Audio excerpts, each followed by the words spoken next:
Bagyalan, medyo talagang nabawasan yung social life ko talaga, Richard.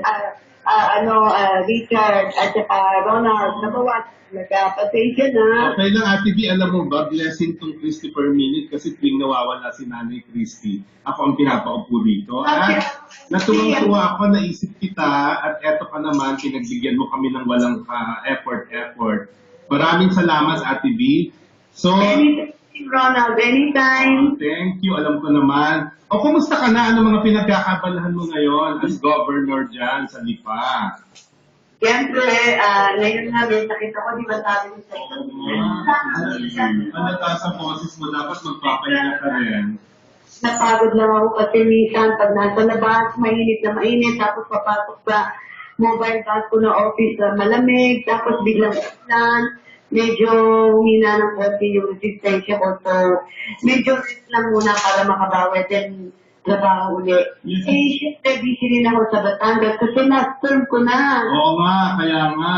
At hindi ka raw, Ate B, pwede pang gumawa rin ng pelikula kasi alam ko, may mainstream project ka sana sa Star Cinema with Angel and Luis. Hindi na rin matutuloy ba ito? Hindi siguro na, ano rin yun, tinawagan din kami doon. Kaya lang, medyo, to be honest, medyo, hindi muna dapat yung kami tatlo. Tsaka, with due respect naman, ayaw din muna ni Lucky, yung si Angel, ako, tsaka si Luis, yung anak ko. Huwag na lang daw muna, parang ang tingin niya, this is not the time. So, okay lang yun, baka hindi dapat muna. At magpapakasal na raw, di ba? Early January. Totoo ba ito, Ate B? Wala, hindi ako makakasagot yan. Ano ko sasagot yan, hindi ako. Oo nga, naman may niloko si Ate George Maguto. Anyways, Governor Vilma Santos, well, napaka-formal. Si Ate George ko siguradong natutuwa sa mga oras ito kasi award season na naman, di ba? At isa nga dito yung Urian na hinap ng isang gabi. For the longest time, di ba? Nagkadapan ulit kayo ni Ate Gaya para dalawang magkaibang natin yung inyo. So, ano po yung feeling sa Ate Queen? Ay, siyempre naman, Urian yan, kahit pa paano naman, palagay ko napakarami na rin ng mga recognition at pagkilalang ibibigay sa atin ng Urian. So, ibig ko sabihin, isa yun sa nagpatatag ng career ko. Kaya, isa sa iginagalang ko na award-giving body fit ng Urian. Ate B, yun na nga, no? Alam ko ginagalang mo talaga ang Urian, pero syempre hindi mo maaalis ang mga sentimiento ng mga tagahanga mo, at tagahanga na rin ni Ate Guy, na for the first time sa pagtutunggali nyo, pareho hindi kayo ang nagwagi. Instead, ang nagwagi ay isang relatively new actress na si Angeli Bayani. Anong masasabi mo dito? Para lang sa kapakanan ng iyong mga tagahanga, Ate B. Alam niyo, wala naman problema yon. Sa palagay ko sa amin ni Kumari ko, si Ate Guy, sobrang na rin naman yung blessings na nakuha namin. So, maganda lang kami at tama lang yung mga last movie na ginagawa namin kung inilalaban.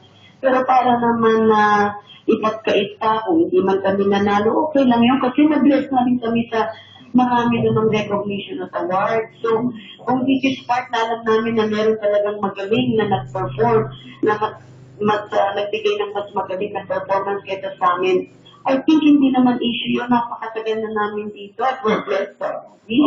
In fairness, totoo. Ate B, ano naman masasabi mo sa mga intriga? No? Alam mo naman, hindi mawawala ang intriga pag awards night. Ate B, ikaw daw ay hindi na pumupunta sa awards night pag alam mo hindi ka mananalo. Ano masasabi mo dyan? Hindi naman sa ganun. Gusto ko rin. Actually, may mga utang na loob ako dyan. Kaya lang kung minsan sa sobrang busy ko, hindi ko, kahit sabihin mo na medyo nalilibre akong araw na yon, ako magpapakatotoo. Kahit sabihin mo, kaya lang pag meron akong naging trabaho sa Batangas at talagang pagod na pagod, halimbawa dumating ako ngayon at bukas ng awards night, kahit wala akong trabaho. Alam mo, Ronald, Richard, ikaw talagang pagod naman ang mukha ko. At kailangan pumunta sa niya, hindi naman ako pwede. At pag nakita ka naman na mukhang pagod dahil sa trabaho, kasi niya nang ikutan yan. Assured na talagang alam kong I am fresh, I am ready to go, I am prepared. Then that's the time I would go. Pero kung definitive ko ang sarili ko na alam kong pagod na pagod ako at magpapakita doon, tapos pisintasan lang niya ako, ganyan itsura niya. Magpapaliwanag ko ba ito na story, pagod na pagod ako. Correct, oo. kahit pa paano, pag ang artista, ine-expect ka nila na you always look good. At kung na-prepare for that, because of sa trabaho ko rin ngayon, ayoko na isugal at baka mamaya, Correct. Ate B, kapag yun na itsura niya, hindi ko naman paliwanag na, sorry, pagod ako kagabi. So, yan. Ate B, in fairness to you, Ate B, in fairness to you, di ba, si-share ko lang sa audience, even yung mga international festivals na invited yung extra, hindi ka nga nakakapunta. Ito Diba? yun. Ang dami kong invitation din. Miski yung mga, dapat nandun din ako nung Independence Day sa New York, yung mga dapat nasa room din ako yung invitation doon ng ating mga kasamahan para ipalabas ang extra. Kasi, isa lang katawan ko kasi, hindi ko talaga physically kaya lahat. At syempre, pag nag-iwan ka ng trabaho dito, sasagarin ko lahat yun para makaalis ako. Pero pagdating ko, trabaho din doon. Ito, stressful na ako. Syempre, kapag hindi ko na. Ate B, Ate B, parang ayoko maniwala yata doon sa sinabi mong sumasagot tayo likod hindi kaya dyan. Kasi unang-una, parang may nakita akong teaser, yung isang show sa kabila, sumasayaw ka ulit. Oo naman. Exercise ko naman is talaga dancing. Kaya, ang gusto ko lang sabihin, kumisa kahit gusto kong puntahan lahat ng invitasyon, lahat ng social life, gusto ko talaga, kaya lang physically hindi ko kaya kasi isa lang ang katawan ko. Kaya nabango ko rin sa Batangas is hindi rin naman biro. It's physical, mental, emotional, making decisions, dealing with people. Hindi naman biro yun. So, kumisan talagang nag-drain ako, talagang pagod. And pag gano'n at alam kong hindi ko kakayanin, ayoko rin naman pilitin. Kasi, diba, wala naman. Ate B, timing din yung timing yung pag-mention ni Richard. Kasi yung show mo sa kabila na guest ka, Marian Rivera. Sa Sabado yun, di ba?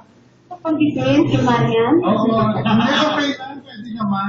Pwede. Pwede. Ate B. Ito, Ate B, ikaw yan, di ba? Kasi nilambit naman ako ni Baby Marian. Baby Marian ang tawag ko. Kasi sobra rin naman ang ginagawa sa akin ni Marian. Nagpapasyal yan sa Batangas. Pag-isa nag-dipasyon ko lang. Tapos ginawa niya yung extra. Ang dahil-laki not asking anything in return kasi gusto lang niya ako makasama. Correct. So, on little way, pag siya naman ng kinailangan niya ako, basta't kaya ko, at nandun ako for her. That's why nung inimbita niya ako dito sa show niya, sabi niya kahit sandali lang, Ate B, please, ikaw ang friend ko. Sinunod ako para tumanggi, sandali lang naman din yun, para kahit pa paano naman mapagbigyan ko siya sa request niya. Marami na talagang nag-aabang. Ate B, excited sila dahil makikita ka rin nilang sasayaw uli after a long time. Masaya lang yun, hindi naman ganun kahaba. Talaga pinagbigyan ko lang si Marian. Pero masaya lang yung guesting ko sa kanya. Yeah.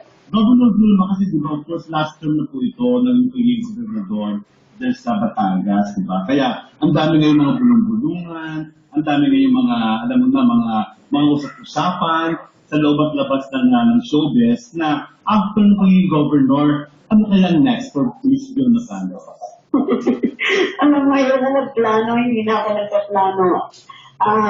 Lalo na ngayon sa nangyayari sa pag-ipaligid natin, wala. Talagang concentration ko is another 2 years na natitira para sa Batangas. Pero para magsasabi mo political plan o yung ambition mo, wala talaga, maniwala kayo. Kasi kamukha nito, I have to have time for myself too. Hindi ko pwede, may pamilya ko, may mga dapat akong alagaan. Hindi ko pwede isugal ko ng isugal later on. Pagkatapos, pag nagkasakit ka, ano naman ang gagawin mo? Ito, din lahat ang nagsusa, naghirap, di ba? So, Ate B, political plans at all. My focus is Batangas itong nahuling 2 years. So Ate B, you're saying na after nito nga, sa 2016, magpapahinga ka muna at magiging ordinaryong actress at may bahay ka na lang muna?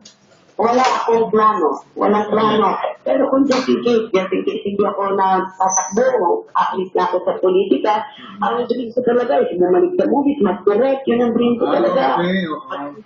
Mas direct. Yun ang longest dream ko sa pelikula talaga makapag-direct. Well, idol ko sila. Sorry. Idol ko sila. Marico Diaz Abaya, si Loris Abel,